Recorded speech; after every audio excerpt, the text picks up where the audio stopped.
Hello everyone, Ron here from L.T.L. Tutoring Central, and this week I'm talking about how to get the most out of your homework and reducing the pain. I get a lot of questions with my in-person students, online students, and through Quora as well. I've answered a lot of questions that are basically the same.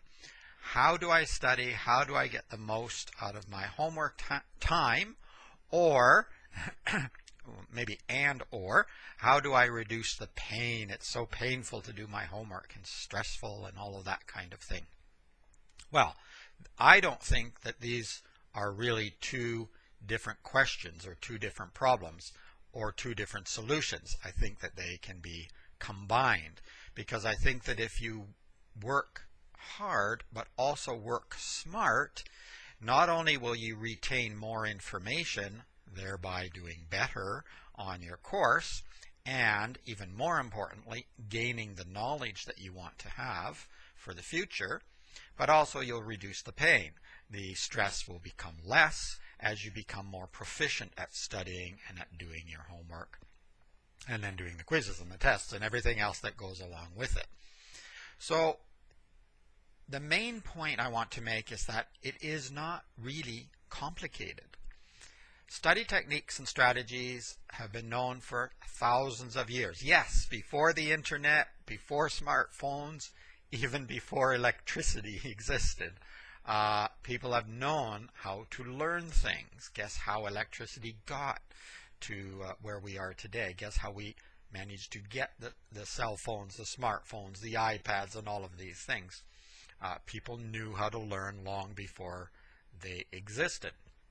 Now there's the idea, the thought, the imagination, and this is all important as well, but you also need the foundation. Without a foundation, you really don't have anything but a pipe dream. So I'm talking about learning the foundation, learning the content that you need to get started, and then you can think outside of the box, and you can maybe make some of your imagination come true in reality if you have a new invention. But in order to learn well, there's no magic, and often students are very disappointed when I say this. There's no button you can push. There's no method of flapping your hands or moving your arms that will help you. There's no pill you can take that will help you. There's no drinking copious amounts of beet juice. It's not going to help you. There are some methods that might open up doors, give you access to improving your skills. But to get that foundation built, I'm afraid you actually have to do the work. You actually have to do something. All of these things, I shouldn't say they won't help you. Some of them might help in some manner. But without doing the foundational work, they're useless, to be honest. And some of the vitamins and herbs and other magic pills that people promise you are probably a colossal waste of your money. So be careful with that. You need to do some very simple things. One is you need to read. You need to read and read and read. It's very important.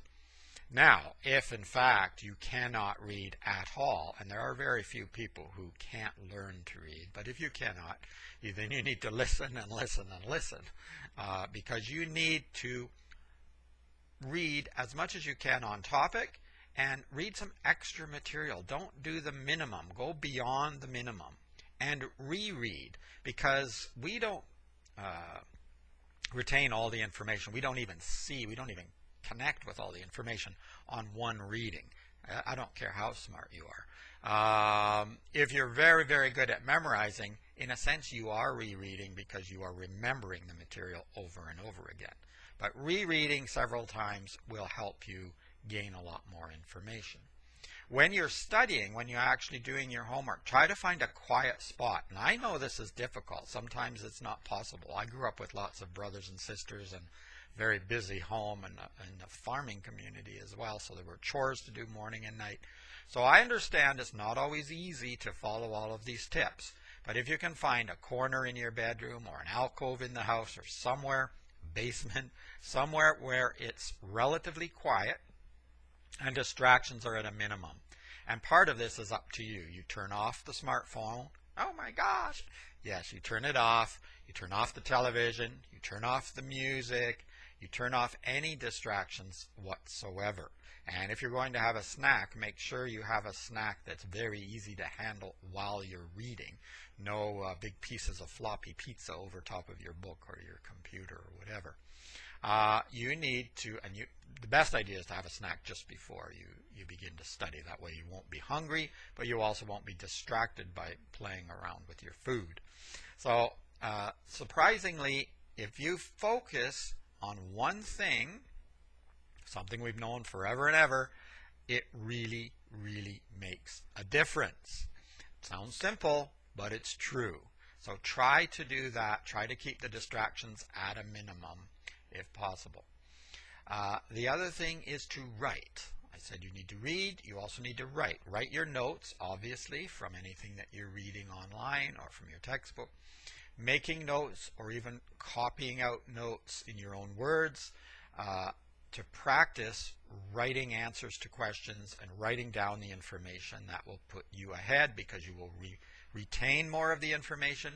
Plus, you've had practice writing it out, so when it's asked on a test or a quiz, you will have actually already done the act of writing out your answer.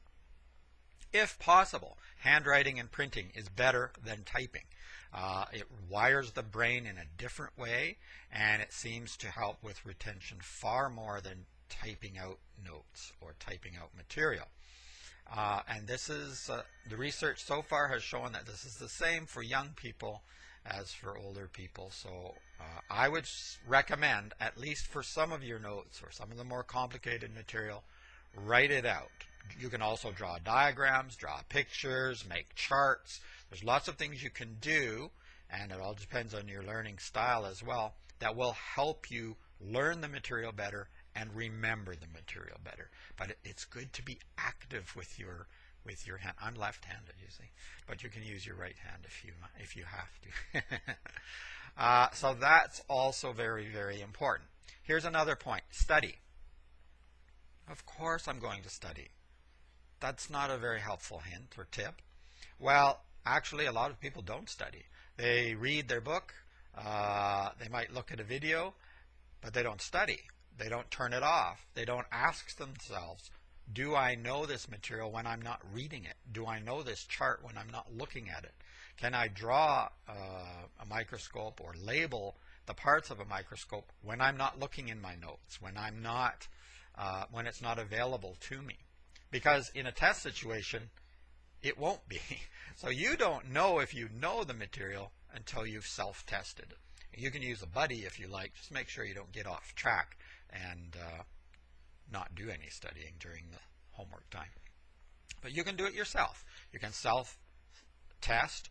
You just close the book or look away from the computer and you say, do I know the 3 causes of the Civil War? Write it down, or at least say it. Then look back, see, was I correct? Did I understand that? Did I know that? That is very important. Just rereading your notes is not enough, because sometimes, or even rewriting them, because sometimes you're doing it what I call blindly, and so it seems like you're working, but you really aren't getting anywhere. So you can work hard and not get anywhere, and that's the point. Don't just work hard. Work hard, yes, but also work smart. And if you're working intelligently, in other words, you're focusing, you've got a quiet location, good lighting, good seating, you're taking proper notes, you're studying from your notes or from your texts, you're self-testing, you're doing all of these things, and you're taking care of your body, you're sleeping properly, you're eating properly, then you're going to see so many gains, and you may be able to even do less homework, or spend less time on your homework, I should say, than you were before. So you may be working less and getting more. That's how you reduce the pain and still get the most out of your homework time. So there are some very basic and simple tips that you can do, and if you do them properly, if you do them consistently, try to make a schedule and stick to the schedule, be kind to yourself, but also be tough on yourself. don't cheat yourself. Kindness includes a little bit of toughness. It's not kind. I have students sometimes say, I love this teacher. She never gives me homework, or he never makes us do anything in class. He's a wonderful teacher and he gives almost everybody an A. That's not a wonderful teacher. That's a terrible teacher, and it's not a kind teacher. It might seem kind at the moment because you don't have a lot of work, but next year you also won't have a lot of knowledge in that particular subject, so you've learned nothing. And so that's not being kind. Being kind from a teacher or yourself when you're teaching yourself is to have a little bit of toughness as well and sticking to the plan. The reward is the kindness. When you start doing much better and you're not as stressed, that's where the kindness comes in. So make sure you stick to your plan. These are a few quick tips. If you want more, I'm going to put links below to a couple of online courses I have. They're fairly basic, but they have a lot of good tips and they're very helpful and very reasonably priced as well. I'm going to give you discount coupons on those. So try those out, or better yet, contact me and I can set up a program, or we can discuss how you can do better in your studies. And if you want specific reading, writing, or math lessons, I can arrange that as well. I'll put links to the website below, a link to the blog below, so you have lots of contact information. My name again is Ron from L.T.L. Tutoring Central. I wish you very good studying and keep working at it. I know you can do it, and I know you can make it easier and better at the same time. Bye-bye for now.